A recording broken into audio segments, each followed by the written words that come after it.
मध्ये 36 पैकी 31 जिल्ह्यामध्ये अतिवृष्टी झालेली आहे। संपूर्ण शेती पाण्यामध्ये उद्ध्वस्त झालेली आहे। निवडणुकीपूर्वी सन्माननीय मुख्यमंत्री महोदयांनी सांगितलं होतं की आम्ही कर्जमाफी करू, परंतु तेव्हा कर्जमाफी नाही केली।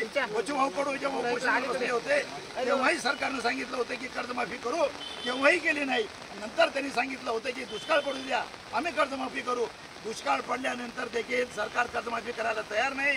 काल अजितदादा पवारांनी स्टेटमेंट दिलंय, ते म्हणतात की पैशाचं सोन घेता येत नाही, म्हणजे आमच्याकडे पैसे नाही। एकीकडे शक्तीपीठ तयार करायला पैसा आहे, समृद्धी महामार्ग तयार करायला पैसा आहे, मेट्रोला द्यायला पैसा आहे, बुलेट ट्रेन आणायला पैसा आहे, आणि तुम्हाला तुमच्या अदानी अंबानीचं कर्ज माफ करायला पैसा आहे। आमच्याकडून जीएसटीचे करोडो रुपये तुम्ही वसूल केले, परंतु आज माझा शेतकरी बांधव नागावला गेलाय, आज तो संकटात आहे, आज त्याची कर्जमाफी झाली पाहिजे। म्हणून आज आम्ही परभणी शहरामध्ये फिरून एक रुपया व्यापाऱ्याकडे जमा केलाय, नागरिकांकडे जमा केलाय।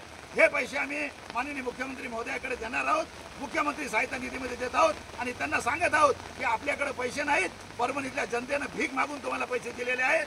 प्रहार जनशक्ती पक्षाच्या माध्यमातून झालेले हा सगळा रक्कम मुख्यमंत्री महोदयांना डीडीच्या मार्फत देण्यात येईल, आणि त्यांना सांगण्यात येईल की हे आमच्याकडून ही भीक घ्या, पण माझ्या शेतकरी बांधवाला कर्जमाफी करा, त्यासाठी हे आंदोलन होईल।